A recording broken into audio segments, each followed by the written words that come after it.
ان کے نام بھی نقل کیے ہیں، ان کے والدوں کے نام بھی نقل کیے ہیں، اور ان کی ماؤں کے نام بھی لکھے ہیں کہ جن ماؤں کے ساتھ ان بیٹوں نے اپنی سگی ماؤں کے ساتھ نکاح کیا تھا۔ تفسیر روح المعانی کے اندر اس کا پورا تذکرہ بھی موجود ہے۔ یعنی عورت کا احترام نہیں تھا، عورت کی کوئی عزت نہیں تھی، اور آج بھی اسلام سے ہٹ کے باقی جتنے بھی مذاہب ہیں دنیا کے اندر چل پھر رہے ہیں، اگر آپ ان کی تعلیمات کا مطالعہ کرتے ہیں تو ہمیں عورت کی حیثیت ایک جانور سے زیادہ نظر نہیں آتی، لیکن اس کے مقابلے میں اسلام نے اس کو کتنا مقام دیا۔ دوسرا احسان اسلام نے اس پر یہ کیا کہ اس کو انتہائی باعزت، باوقار اور انتہائی بہترین احترام والا مقام عطا فرمایا۔ جس عورت کے ساتھ یا جس ماں کے ساتھ سگا بیٹا نکاح کر رہا تھا اسے روک کے خبردار کیا، کس ہستی کے ساتھ کھلواڑ کر رہے ہو، کس ماں کی توہین کر رہے ہو۔ اسلام نے ہمیں یہ تعارف کروایا، الجنت تحت اقدام الامہات، فرمائے لوگوں یہ تو وہ ماں ہے کہ جس کے قدموں تلے اللہ نے اپنی جنتوں کو رکھ چھوڑا ہے۔ اور نبی کائنات علیہ الصلوۃ والسلام نے یہ بھی فرمایا، جو کوئی اپنی بہن یا اپنی بیٹی کے ساتھ اچھا سلوک کرے گا، علامہ حسمی رحمت اللہ علیہ نے مجمع الزوائد کے اندر اس روایت کو نقل کیا ہے۔ مستدرک حاکم میں امام حاکم رحمت اللہ علیہ نے لکھا ہے، اللہ کے پیغمبر فرماتے ہیں جو شخص اپنی بیٹی یا اپنی بہن کے ساتھ اچھا سلوک کرے گا، اللہ کے پیغمبر فرماتے ہیں اس کا یہ عمل اس کو جنت میں لے جانے کے لیے کافی ہو جائے گا۔ اور اللہ کے پیغمبر نے ایک اور جگہ پہ ارشاد فرمایا بیوی کے حوالے سے، فرمایا خیرکم خیرکم لأہلہ وَأَنَا خَيْرُكُمْ لِأَهْلِي، لوگوں بہترین بندہ وہ ہے، اچھا انسان وہ ہے، قابل قدر بندہ وہ ہے کہ جو اپنی بیوی کے ساتھ اچھا سلوک کرتا ہے۔ یعنی میں نے آپ کے سامنے عرض کیا، اسلام سے پہلے اور اسلام کے علاوہ دیگر مذاہب میں عورت کو کوئی مقام، کوئی احترام، کوئی شان نہیں دی جاتی،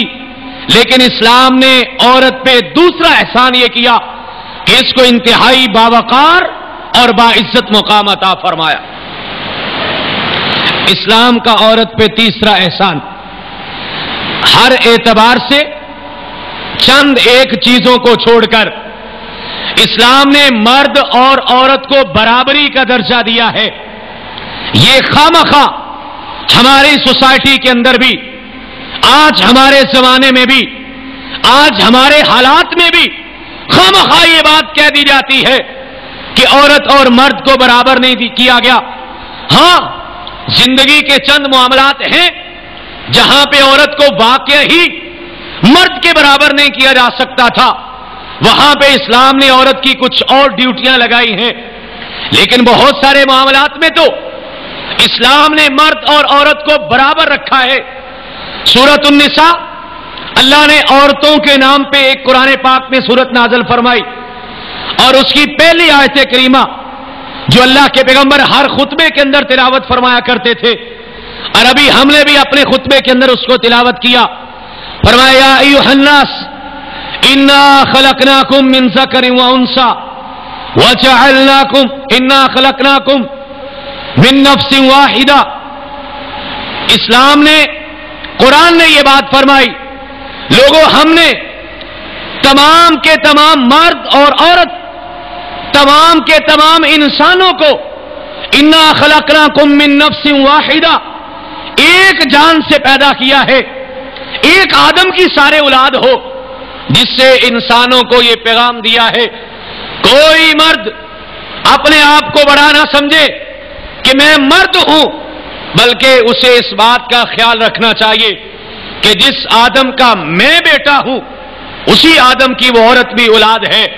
اس اعتبار سے اللہ نے انسانوں کو اپنی تخلیق کے اعتبار سے، آدم علیہ الصلوۃ والسلام کے اعتبار سے اللہ کے پیغمبر بھی فرمایا کرتے تھے کلکم بنی آدم و آدم من تراب، لوگوں تم سارے ہی آدم کی اولاد ہو اور آدم علیہ السلام مٹی سے بنے تھے، یعنی تمہارا باپ بھی ایک ہے اور تم جس میٹیریل سے، جس مادے سے تم کو تیار کیا گیا ہے، جس مٹی سے تمہیں پیدا کیا گیا ہے، وہ بھی تمہاری مٹی اور بنیاد اور بنیادی میٹیریل ایک ہے، جس کا مطلب یہ ہے کہ مرد اور عورت کو بحیثیت انسان اسلام نے برابری کا تصور دیا ہے۔ اس کے علاوہ جتنی بھی اسلام کی عبادات ہیں ان کا اجر و ثواب مرد اور عورت کے لیے برابر ہے۔ اسلام میں اس نے کوئی فرق نہیں رکھا کہ عورت کو کسی کام کا ثواب تھوڑا ملے یا مرد کو صرف اس وجہ سے ثواب زیادہ دیا جائے کہ وہ مرد ہے۔ نہیں، نیکی بدی کے معاملے میں، اچھائی برائی کے معاملے میں، جزا سزا کے معاملے میں اسلام نے عورت اور مرد کو برابر رکھا ہے، اور قرآن مجید نے ارشاد فرمایا وَمَن يَعْمَلْ مِنَ الصَّالِحَاتِ مِن ذَكَرٍ أَوْ أُنثَىٰ فَأُولَٰئِكَ يَدْخُلُونَ الْجَنَّةَ وَلَا يُظْلَمُونَ نَقِيرًا، جو کوئی اچھا عمل کرے گا وہ مرد ہے یا عورت، قرآن مجید میں فرمایا گیا، قرآن اس بات کی گواہی دیتا ہے مرد اور عورت وہ جب نیک اعمال کریں گے فَأُولَٰئِكَ يَدْخُلُونَ الْجَنَّةَ، ان کو اللہ کی جنتوں کا مالک و وارث بنایا جائے گا، وَلَا يُظْلَمُونَ نَقِيرًا، ایک ذرہ برابر بھی ان پہ ظلم نہیں کیا جائے گا۔ عورت کو اسلام نے بحیثیت انسان بھی برابری کا درجہ دیا، بحیثیت مسلمان بھی برابری کا درجہ دیا، اور کل قیامت کے دن اللہ کے دربار میں جب انسانوں کے اعمال کا فیصلہ کیا جائے گا تو یہ بنیاد نہیں بنائی جائے گی کہ یہ مرد ہے لہذا اس کو جنت میں داخل کر دیا جائے اور یہ عورت ہے اور خدا نہ خواستہ اس کو جہنم میں داخل کر دیا جائے، بلکہ سب کے سب اپنے اعمال کی بنیاد پہ جنت اور جہنم میں جائیں گے۔ اس جگہ پر بھی حساب کتاب کے معاملے میں بھی اللہ نے مرد اور عورت کے معاملے کو برابر رکھا ہے، اس میں کسی قسم کا فرق پیدا نہیں کیا۔ تو اسلام کا عورت پہ تیسرا احسان یہ ہے کہ اس نے عورت کو مرد کے برابر درجات دیے ہیں، اور اسلام کا عورت پہ چوتھا احسان، اسلام کی جتنی بھی عبادات ہیں اللہ نے ان تمام کی تمام عبادات میں عورت کے لیے خصوصی رعایت رکھی ہے۔ آپ نماز کو دیکھیے، نماز عورت کے لیے مسجد میں جانا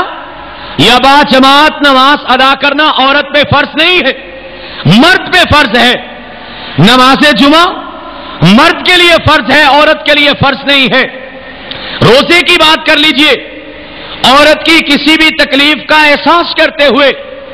اگر ماں دودھ پلاتی ہے یا عورت حمل کی حالت میں ہے،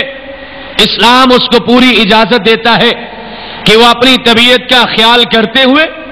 بے شک رمضان کے روزے چھوڑ دے اور سال کے باقی 11 مہینوں میں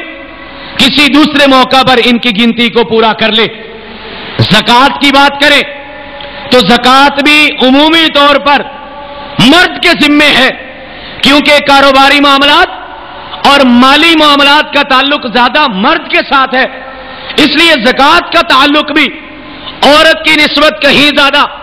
مرد کے ساتھ ہے۔ اگر آپ حج کی بات کریں، ایک عورت جس کے پاس پیسہ بھی موجود ہے، اس کی صحت طبیعت بھی ٹھیک ہے، یعنی بیت اللہ کا حج کرنے کے لیے اس کو کوئی دوسری رکاوٹ نہیں سوائے اس کے کہ اس کے ساتھ جانے والا کوئی محرم نہیں ہے۔ اگر اس کے ساتھ حج کے سفر میں جانے کے لیے کوئی محرم مرد موجود نہیں تو اسلام عورت پہ حج فرض نہیں سمجھتا اور عورت کے اس فریضے کو ساقط اور ختم کر دیتا ہے۔ آپ جہاد کی بات کر لیں،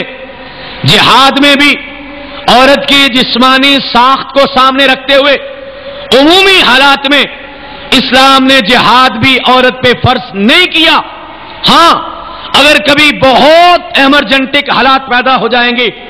جب کوئی دوسرا راستہ باقی نہیں رہے گا، پھر خواتین میدان جہاد میں جا سکتی ہیں، لیکن عمومی حالات میں یہ جہاد کا فریضہ بھی اسلام نے عورت سے ساقط کر دیا ہے۔ اسلام کا عورت پہ چوتھا احسان نماز میں، روزے میں، زکات میں، حج اور جہاد میں، ان تمام کی تمام عبادات کے اندر اسلام نے عورت کو خصوصی رعایت دی ہے اور عورت کے لیے خصوصی سہولتیں اسلام نے پیدا کی۔ اسلام کا عورت پہ پانچواں احسان للرجال نصیب مما ترک الوالدان والاقربون وللنساء نصیب مما ترک الوالدان والاقربون مما قل منه او کثر نصیبا مفروضا۔